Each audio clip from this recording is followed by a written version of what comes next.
Atau terus rap. Kita senang kamu ngomong begini. Karena dia punya kepentingan. Begitu kepentingannya sudah dia peroleh, mulai kita disikat sama dia.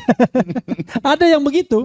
Karena itu saya mengatakan artinya sebenarnya beda konteksnya. Zaman dulu kalau nggak demonstrasi gimana cara didengarkan. Kalau sekarang tiap hari mereka mendengar kita sesungguhnya. Tapi ya kadang-kadang ya tuli aja telinganya. Atau mereka membenarkan di belakang. Tapi gimana, selalu gimana kan. Karena itu kita nggak terlalu peduli lah dengan yang efek-efek begitu. Karena kalau nggak nanti kita nggak ikhlas kan berjuang kan. Sialan. Kita capek-capek nurunkan Gibran ternyata Puan Maharani yang mendapatkan manfaatnya. Susah kalau gitu ya kan.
Charles, mahasiswa takut bicara. Kita nggak bicara mahasiswa takut bicara. Tadi kita bicara tentang yang tadi political blocking tadi. Jadi kecenderungannya mahasiswa ini nggak mau tuh bergandeng tangan dengan kelompok civil society lainnya untuk misalnya ada agenda bersama.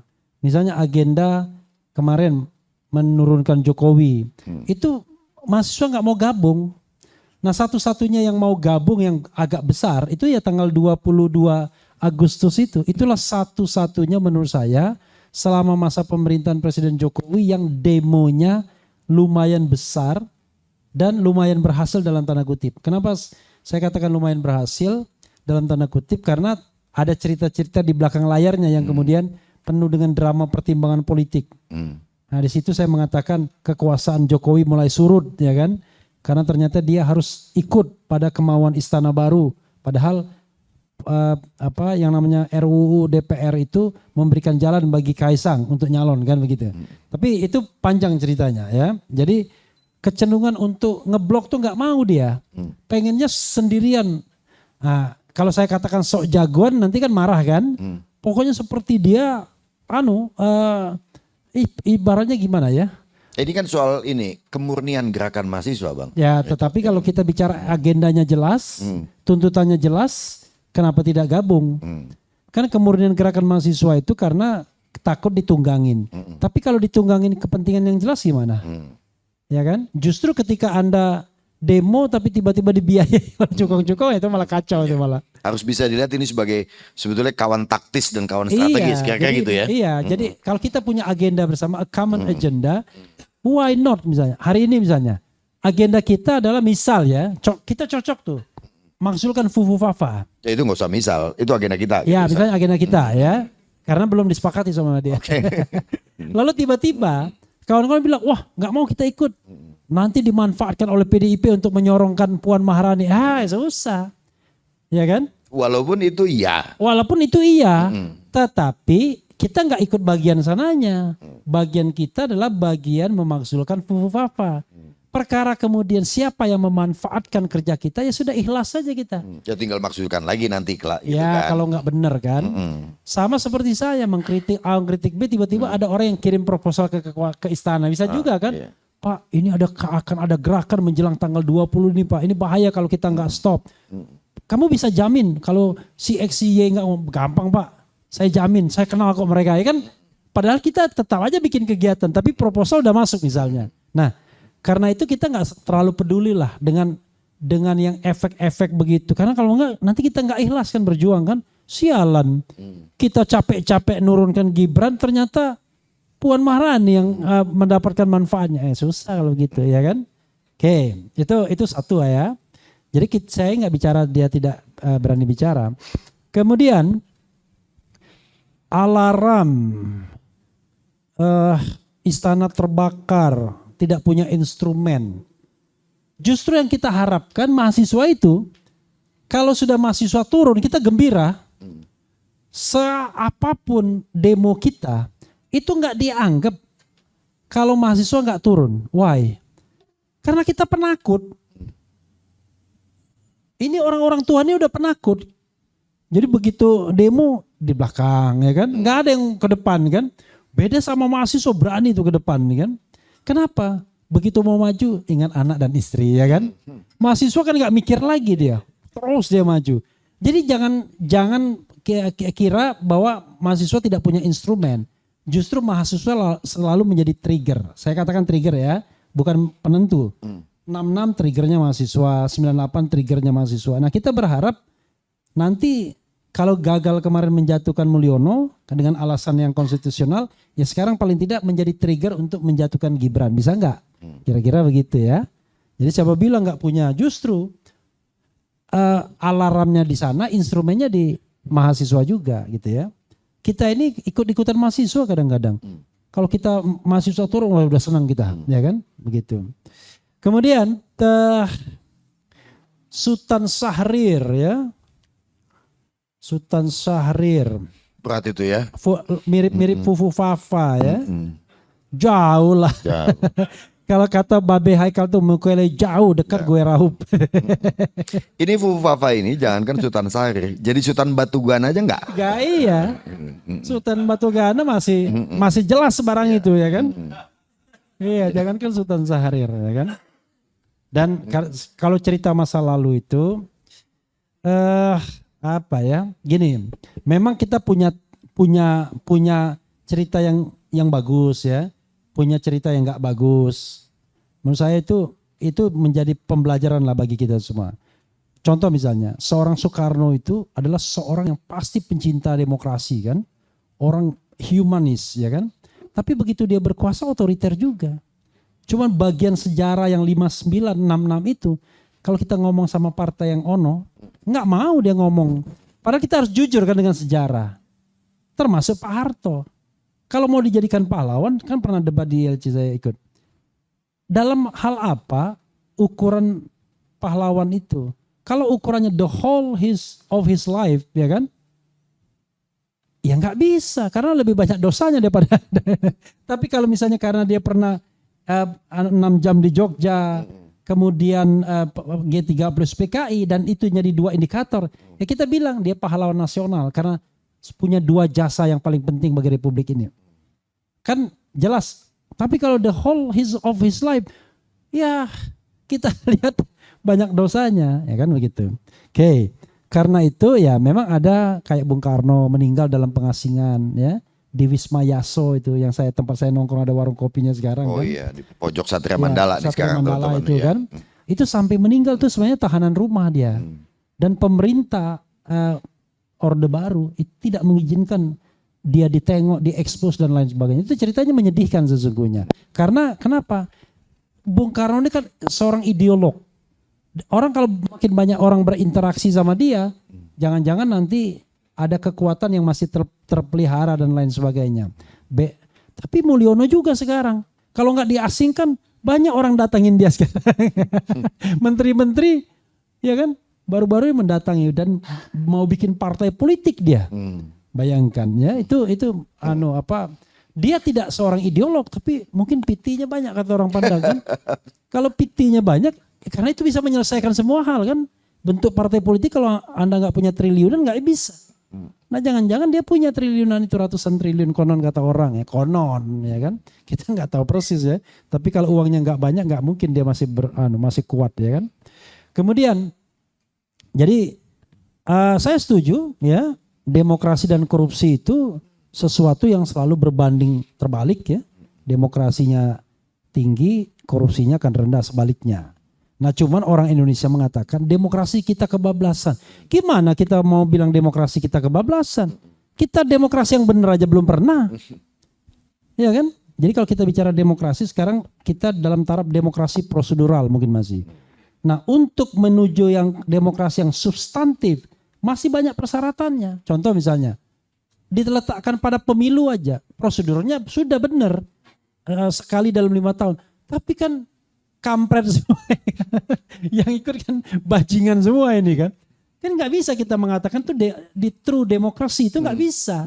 Karena itu demokrasi kita belum baik, demokrasi kita bukan kebablasan. Demokrasi kita tuh belum baik. Karena demokrasi yang baik itu ada sistemnya, ada reward and punishment-nya, ada hukum yang benar ditegakkan. Ini demokrasinya masih, tapi demokrasi kita jangan lupa, demokrasi kita adalah demokrasi konstitusional, constitutional demokrasi. Negara Indonesia adalah negara yang berdasarkan kedaulatan rakyat, ya kan? Kedaulatan berdasarkan rakyat dan dilaksanakan menurut Undang-Undang Dasar. Jadi konstitusional demokrasi, demokrasi yang ada boundary-nya, ada batasnya. Nah, batasnya adalah ya konstitusi, demokrasi konstitusi dan dalam konstitusi ada Pancasila. Ya kan, sebagai sumber dari segala sumber hukum. Jadi ada boundary-nya. Nah, boundary-nya itu ya sehebat-hebatnya kita nggak bisa kita ateis di sini ya, kecuali kalau kita nggak terima Pancasila. Ya di sana bisa, di sini enggak. Iya, di sana bisa, di sini enggak. Ya kan? Kemudian sebaik-baiknya kita demokrasi, ya kita harus tetap humanis, ya kan? Oh ya, memang iya itu inline. Tapi tetap persatuan yang diutamakan. Demokrasinya demokrasi konsensual, yaitu musyawarah mufakat. Nah, keadilan sosial. Makanya saya pernah mengusulkan, kita itu jangan buat negara kesejahteraan lagi. Udah abad dulu. Sekarang kita harus bikin yang namanya negara welfare and justice state. Jadi negara adil makmur sesungguhnya. Tidak hanya makmur, tidak hanya sejahtera, tapi juga adil. Saya agak maju sedikit, walaupun ini agak ngeri-ngeri sedap. Tidak hanya itu, adil, makmur, dan religius. Whatever the religion ya. Kenapa saya mengatakan, kalau kehidupan kita religius, paling tidak itu 50% tugas negara selesai. Kan misalnya dalam Islam, kalau Anda menghormati agama Anda kan tidak akan membiarkan tetangga Anda kelaparan. Kan religius sekali itu kan. Di antara 40 rumah itu Anda harus saling kenal. Karena itu Anda nggak membutuhkan satpam untuk biaya tambahan untuk menjaga lingkungan misalnya. Tapi kan kehidupan yang religius itu kan nggak pernah tercapai. Kita cuma didoktrin bahwa agama itu misalnya macam-macam lah dengan ritual-ritualnya. Tapi aspek sosialnya kan nggak dikembangkan. Religius beda ya sama one religion state kan, beda. Nah, negara yang religius. Jadi a religious ya kan, welfare and justice state. Saya pernah dorong itu kepada seorang calon presiden. Nggak berani juga dia menyebutkan itu. Wah, takut nanti ke kanan-kanan. Kita nih menyebut religius kok pasti Islam, ya enggak kan?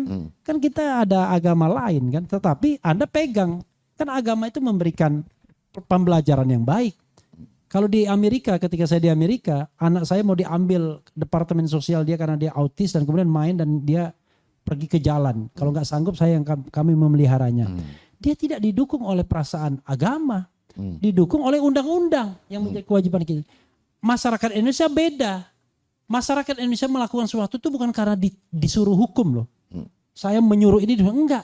Rata-rata karena jiwa religiusitas dia. Nolong orang itu bukan kewajiban dia, tapi jiwa religius. Karena jiwa religius itulah kadang-kadang bansos dianggapnya sebagai charity. Padahal ini pemberian negara karena undang-undang, itu beda. Oke. Nah, itu ya. Kita lanjutkan lagi. Nah, ini Mas Didit ya. Ini nggak ada hubungannya ya, Didit sama Fufu Fafa nggak ada. Karena Didit dan Fufu Fafa ini musuhan sekali soalnya. Kalau kalian nggak ketawa nggak ngikutin Fufu Fafa dan Didit berarti ya. Oke. Didit ini musuh juga nih. Iya, Didit musuh Fufu Fafa ini, musuh berat nih. Kemudian parpol bagaimana? Nah, saya senang ini bicara tentang parpol ini. Tapi harus kemana kita bicara parpol ini? Omon-omon aja. Tapi nggak apa-apa, omon-omon pun penting juga kan? Karena semua parpol hari ini pragmatis, feodal. You name it. Ada nggak parpol yang ada kompetisi internal untuk memilih ketua umum? Pasca pemilu semuanya calon tunggal. Ada yang nggak ada pemilihan? How come kita bisa trust kepada partai politik yang kemudian ingredientnya menjadi presiden, wakil presiden, kemudian para menteri dan kemudian juga anggota-anggota DPR untuk menumbuh kembangkan demokrasi kita, sementara mereka sendiri tidak demokratis. Iya kan? Nah ini kan memang gawat. Nah karena itu kita harus ada formula. Sikap feodal kita itu biasanya karena ketua umum partainya kuat dari awal. Ada duitnya. Kan begitu? Kalau Anda kere, Anda nggak mungkin bertahan lama menjadi ketua umum partai politik kan gitu. Nasdem tuh sudah identik dengan Surya Paloh. Mega dengan PDIP. Zulhas sudah mulai dia kan. Awalnya Pak Amin cuma 1 periode. Dia lewat 2 periode. Ternyata enak jadi ketua umum partai 3 periode. Lama-lama diubah anggaran dasarnya. 2 periode tapi bisa ditambah sepanjang masih dibutuhkan. Kurang ajar kan namanya. Iya kan? Yeah. Akhirnya semua partai begitu. Semua partai feodal. Kenapa? Karena partai itu enak. Maka pendekatan democratizing partai politik itu adalah pendekatan yang sifatnya from the state, ya kan? Atau betul-betul dari partai tersebut. Kalau saya mix up. Contoh misalnya begini. Kita harus bikin aturan yang membatasi berapa kali seorang ketua umum bisa menjabat. Itu undang-undang. Undang-undang. Kalau sudah diundang-undangkan nggak bisa lagi dia lari. Walaupun saya tahu dia akan siapkan anaknya ya kan, siapkan keponakannya, tapi itu nggak ada masalah. Karena lama-lama nanti menggelindingkan partai politik itu. Yang kedua, siapkan betul yang soalnya aturan-aturan soal money politics itu. Contoh lagi misalnya, orang baik tuh nggak mau nyalon anggota DPR. Kata seorang kader Nasdem kemarin, kalau bisa 10 tahun sekali aja pemilu nih katanya. Berat kita ini. Kita habis minimal 20 M di sini, kan gila kan. Pertanyaannya saya dan beliau nggak akan mau. Kalau ada uang 20 M, mending kita untuk yang lain kan, daripada untuk nyalon yang nggak jelas itu kan. Lalu kalau dia jadi pasti merampok kan untuk cost recovery. Karena itu saya punya tema yang saya usulkan waktu saya diundang di Lemhanas ya kan. Saya bilang tumben juga nih orang Lemhanas numan saya kan. Menjelang pelantikan kemarin. Wah ini kayaknya dia mau mau kelihatan reformis. Saya usulkan temanya adalah bagaimana memudahkan dan memurahkan politik. Mudah sekali kalau ada niat, ada political will. Yang bikin orang-orang mahal politik itu apa? Karena kita bertemu dengan konstituen. Kita nggak money politik ya, tapi untuk menemui konstituen kita harus melakukan mobilisasi. Sediain makanan, minimal makan siang, makan malam atau apa. Pulang dikasih merchandise, kasih kaos, ya habis duit kita. Itu belum money politics. Yang parah lagi yang money politics tuh kelasnya sekarang udah 500.000 per amplop bisa. Gila kan? Coba bayangkan, berapa duit yang kita habiskan untuk ada yang sewa pesawat, sewa helikopter untuk masuk ke pedalaman dalam rangka bagi money politics juga. Kalau begitu caranya, nggak akan ada orang baik yang berani bertarung, kecuali dia anak raja di situ, atau anak kiai besar di situ kayak di NTB kan. Pokoknya yang namanya yang Perindo ini bertarung di situ pasti menang kan. Sayangnya Perindo nggak lolos Senayan. Tuan Guru Bajang TGB. Nah karena itu apa yang harus dilakukan? Saya usulkan ini, tapi perlu dikaji lagi. Tidak boleh ada pertemuan antara partai dan konstituen, ya kan? Caranya apa? Kampanye itu hanya dibolehkan 1, radio, televisi, media sosial dan media lainnya. Kalau kampanye televisi radio dibiayai negara. Sehingga sama rasa, sama rata. Kalau kampanye di media sosial, silakan, bebas. Karena media sosial kan free. Ya kan? Anda kan habis dengan teman, teman kita, enggak masalah. Nah, itu kan berarti mengurangi secara drastis ongkos politik. Itu yang pertama. Yang kedua, saya kok mulai daripada banyak pencoleng-pencoleng masuk begini nggak karu-karuan ini, udahlah kita lakukan misalnya proporsional tertutup. Bukan karena saya pro PDIP, karena saya lihat kita belum siap yang namanya proporsional dengan daftar calon terbuka. Maling semua yang ikut, ya kan?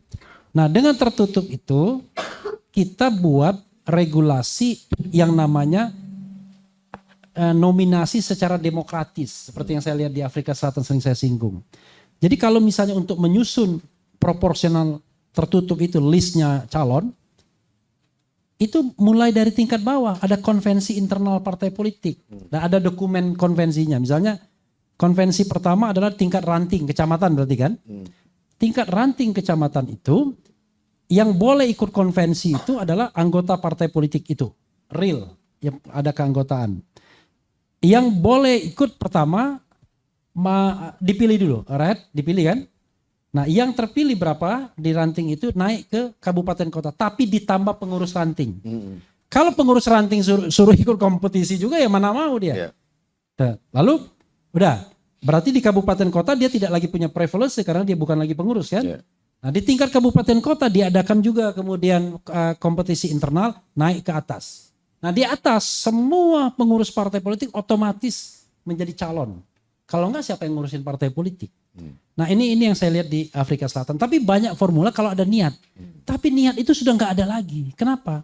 Karena ketum-ketum partai politik tahu nikmatnya menjadi ketua umum. Itu ada setoran dari calon anggota DPR-nya. Ada setoran waktu mau pilkada dan lain sebagainya. Jadi enggak ada insentif untuk memperbaiki demokrasi. Jadi kalau kita otak yang waras, ya kita desakkan terus. Dan kita berharap, kata Prabowo, kepala itu ikan itu busuk dari kepalanya. Nah, mudah-mudahan kepala presiden kita tidak busuk duluan. Ya kan? Caranya kita kasih hal-hal yang baik ke dia. Sampai kemudian waktu tertentu kita akan putuskan ini orang nggak bisa diharapkan lagi. Paling tidak sekarang kita masih bisa berharap. Begitu ya. Oke. Menarik sebenarnya kita untuk diskusikan Saya terus. kira ya kan? betul itu. Iya. Kemudian Fadila, energi reformasi untuk demokrasi seberapa besar? Wah, ini berat jawabnya. Tapi yang jelas, aduh, kita nggak menyangka 10 tahun masa pemerintahan ini ternyata kita balik lagi. Pak Jimli bilang demokrasi kita regresif. Tiba-tiba dua fungsi TNI akan muncul lagi, dua fungsi Polri muncul lagi, ya kan? KKN tambah subur, Undang-Undang Dasar 45 ternyata belum solid, masih digugat lagi. Jadi agenda-agenda reformasi yang sudah kita kerjakan itu yang tadinya completed sekarang justru kedodoran, yang belum selesai seperti misalnya pelanggaran HAM berat masa lalu itu belum juga dibereskan. Maka kemudian kita dihantui oleh masa lalu dan masa sekarang yang kemudian bisa membuat kita gemetar dengan masa depan kita kan. Pesimis. Saya ini selalu ngomong, Pak, kalau di TV atau apa, saya ini nggak ingin jabatan loh. Saya ini cuma pengen pendapat kita itu tidak dikriminalisasi. Bayangkan, kecil sekali kan permintaan saya kepada negara kan. Tidak minta jabatan, tidak minta penghasilan, cuma minta agar saya tidak dikriminalisasi karena berbeda pendapat, karena mengkritik. Bayangkan, kan harusnya Pak Prabowo bahagia dengan ada warga negara kayak saya. Kalau dia gelisah aneh, bagus nih anak, cuma nyampaikan kritik doang, tapi dia nggak minta jabatan, dia nggak minta uang. Enak kalau begitu saya. Kalau semua rakyat kita begitu, santai saya. Harusnya begitu kan? Tapi ini kan enggak. Dia paling gelisah dengan orang yang mengkritik. Ya, hanya pemimpin korup, catat tuh, hanya pemimpin korup, hanya pemimpin yang ingin menikmati jabatan yang gelisah dengan orang yang menggunakan daya nalar kritisnya. Benar nggak? Kalau lurus, ya pemimpin lurus, senang dia lihat orang kritis. Tapi kalau pemimpin yang ingin menikmati jabatannya, ingin korup, nggak senang dia pasti. Iya kan? Coba kita ngomong di depan Zulkifli Hasan mengenai PAN tadi. Langsung nggak diundang saya pasti sama dia. Deja negara hukum. Aduh, saya berapa menit lagi bisa ngomong? Ya silakan lah. Silakan ya. Oke. Karena bagian ini agak panjang ya. Ya, karena ngomong kejar-kejar nggak enak kayaknya. Iya. Tapi Deja tadi ngomong pesimis, tapi mukanya tersenyum tadi kalau kita ingat tadi. Iya. Agak bingung Nggak, juga. kan mungkin cocok katanya. Cocok kan. Kemudian negara hukum, Fufu Fafa, parlemen jalanan ya.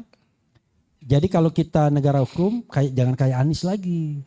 Negara kita adalah restart bukan mastad. Itu penjelasan Undang-Undang Dasar 45 udah dicabut. Yang udah nggak ada lagi, udah nggak ada itu. Udah dicabut. Dia kan bikin surat untuk Tom Lembong ya. I trust Tom.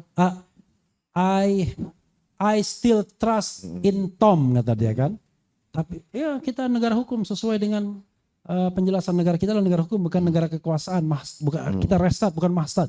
Itu penjelasan itu udah dicabut. Jangan digunakan lagi sebagai referensi. Negara hukum saja. Kita adalah negara hukum yang demokratis. Ya. Jadi kita negara hukum tapi demokratis. Karena ada juga Jerman, Hitler negara hukum dia. Segala sesuatunya dibuat hukumnya duluan. Tapi hukum yang tidak demokratis, hukum besi.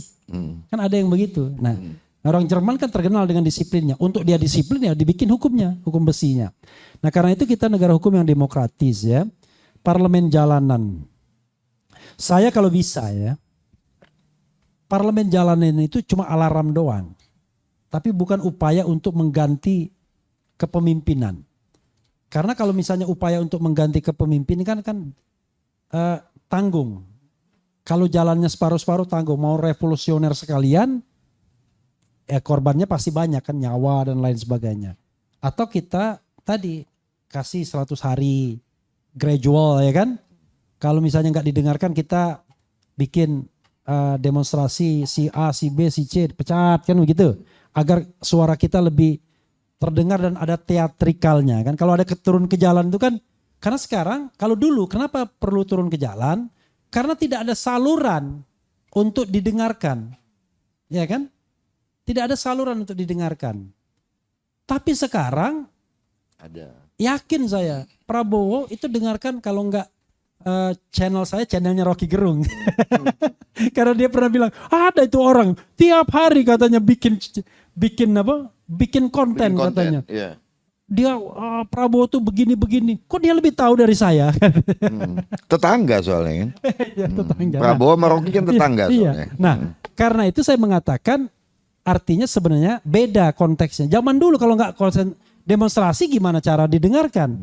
Kalau sekarang tiap hari mereka mendengar kita sesungguhnya.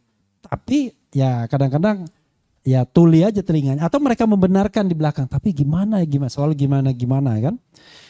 Atau terus rap. Kita senang kamu ngomong begini. Karena dia punya kepentingan. Begitu kepentingannya sudah dia peroleh. Mulai kita disikat sama dia. Ada yang begitu. Senang kalau kita mengkritik terus katanya. Gitu. Kemudian nasib Republik ke depan di tangan generasi. Allahu Akbar. Gimana cara mengkonstruksikannya? Begini. Saya kan kemarin debat kan. Tapi itu gini. Bang Refli punya kepercayaan tidak pada generasi yang sekarang gitu loh. Itu dengan poinnya kan ya. Ada kondisional gini.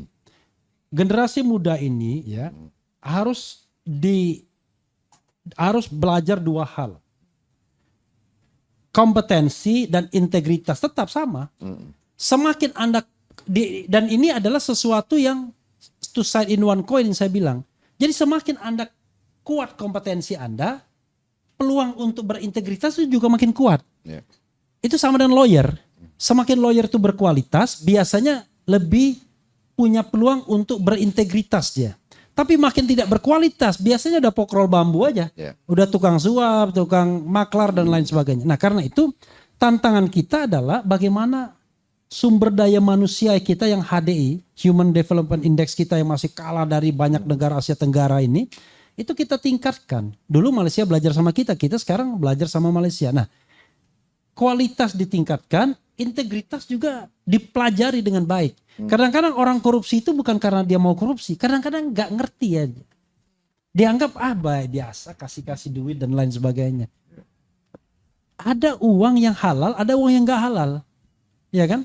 Kalau Anda jadi anggota KPU, tiba-tiba terima honor dalam bentuk dolar, itu kan tahu itu nggak halal sebenarnya. Mana ada yang namanya honor kegiatan dalam dolar, ya kan? Jadi ada anggota KPU, saya nggak nyebutkan namanya. Begitu dikasih uang, ya taruh aja katanya. Dia nggak tanda tangan, tapi suruh naruh. Makanya dia nggak kena, karena dalam catatan dia terima uang, tapi nggak ada buktinya. Berarti dia paham betul itu sebenarnya. Nah, karena itu kita harus itu yang paham tapi korup ya. Nah karena kita harus tahu betul yang namanya korupsi atau tidak korupsi, bagaimana menghindari konflik of interest dan lain sebagainya. Lalu punya kapasitas dan integritas. Nah, yang kacaunya ini adalah kalau kita lihat orang-orang yang berhasil itu bukan orang-orang pintar waktu kuliah. Orang-orang yang nekat. Iya kan? Coba cek Bahlil itu. Kira-kira dia bagus nggak waktu kuliah? Waduh. Iya kan? Jadi akhirnya orang heran. Loh, kok yang bintang kelas, yang apa, kok biasa-biasa aja hidupnya. Tapi yang kemarin yang kuliah aja nggak jelas. Menurut saya karena itu kita yang pintar pun harus otaknya harus jangan hanya apa istilahnya yang begini lurus, tapi juga harus otak kanannya harus jalan. Agak nekat dikit juga ya. Berani juga mengambil resiko, tapi resiko yang tentu bisa terukur dan kemudian tetap dengan integritas itu. Nah, kalau itu dilakukan, ya kita optimis dengan generasi muda. Kalau enggak nanti ada generasi muda 5 tahun yang lalu teriak-teriak anti ini, anti itu dan besok-besok sudah dekat-dekat ngabalin. Maksudnya saya Faldo Maldini. Itu generasi paling cepat saya kira. Iya. Karena kalau kita lihat wamen-wamennya sekarang itu kan butuh 24 tahun mereka untuk berubah. Jadi saya bilang waduh cepat tapi ya itulah ya kan. Kemudian putusan MK 90 MK 70 ya. Saya bahas MK 90 begini. Ini untuk ilmu pengetahuan saja. Kita ini ya tidak memiliki sebuah mekanisme yang progresif untuk menganulir sebuah putusan yang kita tahu itu dicapai dengan korup. Ada KKN-nya di situ, ada korupsinya, ada kolusinya dan ada nepotismenya. Dan itu sudah terbukti untuk putusan 90 dengan putusan Majelis Kehormatan Hakim Mahkamah Konstitusi yang dipimpin Pak Jimli. Kan sudah jelas. Tapi tiba-tiba orang masih berpikir bagaimana menganulir putusan 90 ini. Kalau pakai alirannya Saciptor Harjo, hukum itu untuk manusia, bukan manusia untuk hukum. Itu sosiologi hukum dari Saciptor Harjo. Jadi sebenarnya Denny Indrayana sama Zainal Arifin sudah membuat sebuah permohonan untuk membatalkan putusan itu secara tidak langsung. Dia ajukan lagi pasal tersebut. Yang sudah jadi sebuah putusan baru. Nah, ini hal yang menarik. Bisa nggak? Sebuah undang-undang diajukan lagi yang sudah diputuskan oleh MK. Entah dibatalkan, entah ditegakkan, atau entah dikabulkan. Menarik ini. Nah, kalau seandainya MK waktu itu mengadakan terobosan hukum, maka itu akan menjadi ilmu pengetahuan baru. Bahwa putusan MK bisa dibawa lagi karena namanya a living constitution theory. Bahwa yang namanya konstitusi itu hidup. Tapi kok hidupnya kan cuma berapa jam. Baru berapa jam udah berubah. Nah kalau ini tidak. Karena ditemukan kehilapan atau kejahatan di dalam putusan tersebut, maka kita ajukan lagi sebagai sebuah terobosan. Ditolak, dinyatakan tidak dapat diterima. Jadi MK sadar bahwa putusan itu putusan yang korup, tapi dia sendiri tidak bisa membatalkannya. Saya juga tidak setuju kalau itu dibatalkan oleh MK. Masa Majelis Kehormatan membatalkan putusan? Tapi MK membatalkan putusannya sendiri, ya boleh. Tapi tidak dilakukan. Saya punya kasus yang kurang lebih sama aneh bin ajaib. Jadi ini udah almarhum orangnya. Jadi incumbent wali kota Palembang ini, ketika dia pemilihan kalah 20 suara kalau nggak salah.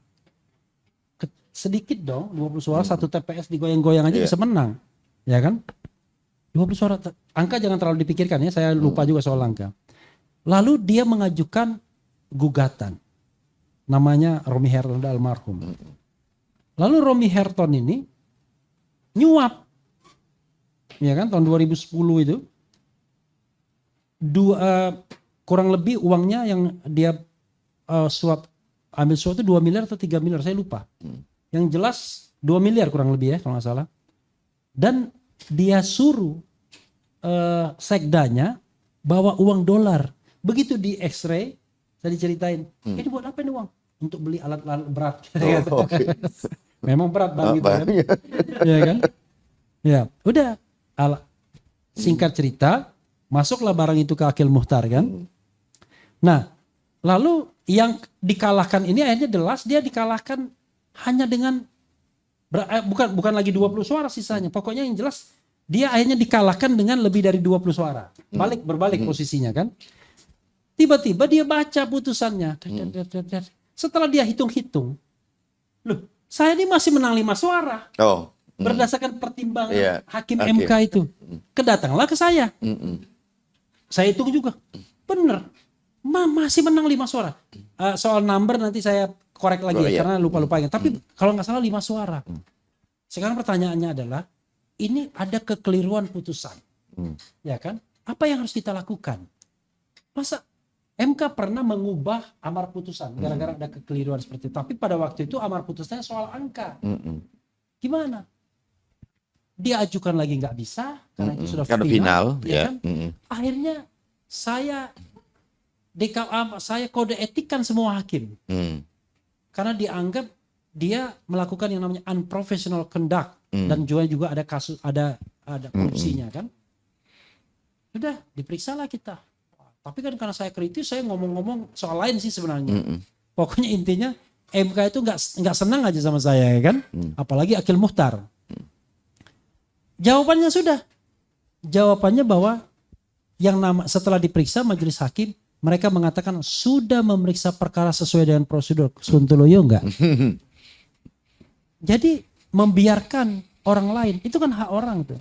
Nah, yang seperti itu. Nah, sama seperti Gibran ini kan sebenarnya kan harus ada mekanisme yang extraordinary kalau ditemukan memang putusan itu didasarkan. Karena di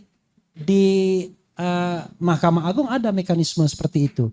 Tetapi mereka ada banding dan kasasi. Dan peninjauan kembali di MK kan nggak ada. Kan bisa saja dibikin. Why not gitu ya. Kemudian skeptis tentang konstitusionalisme Indonesia. Ya janganlah skeptis. Jadi begini. Kita nih harus menjawab 2 hal.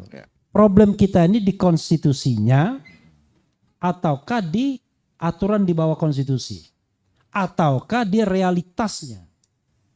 Nah, ini yang harus kita jeli. Kadang-kadang orang kembali pada Undang-Undang Dasar 45, kembali pada Undang-Undang Dasar 45. Seolah-olah Undang-Undang Dasar 45 itu adalah panacea. Obat dari semua masalah kita. Ketika saya diundang Pak Pabri yang diketuai oleh Tri Sutrisno, ada waktu itu masih ada yang Legend Joy Hadi Projo itu, Sudiman ya. Saya bilang, saya bilang coba tunjukkan kepada saya kapan UUD 1945 yang asli itu, yang katanya asli kan, yang tahun 45 reinstall lagi Dekret 5 Juli 59 itu paling tidak kita mendekati baldatun toyibatun warobun ghafur gemar ripah lojinawi. Kan nggak pernah. Ketika Undang-Undang Dasar itu dipraktikkan, muncul 2 rezim otoriter. Rezim otoriter Orde Lama, Bung Karno 5966, rezim otoriter Orde Baru 6698. Nggak pernah yang namanya negara kita, negara yang paling tidak dari sisi demokrasinya ya. Kalau soal ekonomi kan kita bisa berdebat. Karena itu kan ada bonanza, ada macam-macam kan. Tetapi dari sisi demokrasinya fail dengan Undang-Undang Dasar 45. Kenapa? Karena tidak ada beberapa instrumen. Yang paling workable adalah instrumen pembatasan kapan seorang bisa menjadi presiden. Itu yang workable. Tapi kalau soal misalnya wah ini ada HAM dan itu kan masih ada instrumen apakah dilaksanakan atau tidak. Tapi yang workable adalah walaupun Mulyono mau 3 periode nggak bisa. Batal. Nah itu yang kemudian membedakan dengan undang-undang pas setelah amandemen. Nah paling tidak undang-undang setelah amandemen ini selain ada pembatasan berapa kali seorang bisa dipilih, ada pasal-pasal HAM-nya yang masih bisa kita argumentasikan. Kalau kita misalnya saya ditangkap gara-gara ini this is my constitutional right, coba lihat tuh pasal 28 kan gitu, masih bisa berdebat lah. Karena itu saya heran kemudian tiba-tiba orang menganggap kembali kepada Undang-Undang Dasar 45 panacea. Apalagi kalau guru besar Jogja kan susah juga dari mana. Karena saya khawatir romantismenya luar biasa. Nah, karena itu menurut saya kita harus jeli. Apa soalnya?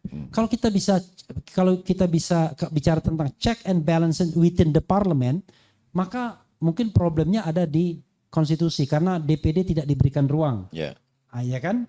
Kalau kita bicara mengenai problem otonomi daerah, mungkin di konstitusi, karena konstitusi tidak memilih otonomi daerahnya di tingkat provinsi atau kabupaten kota. Akibatnya kita a big decentralization dan nggak bisa terkontrol akhirnya.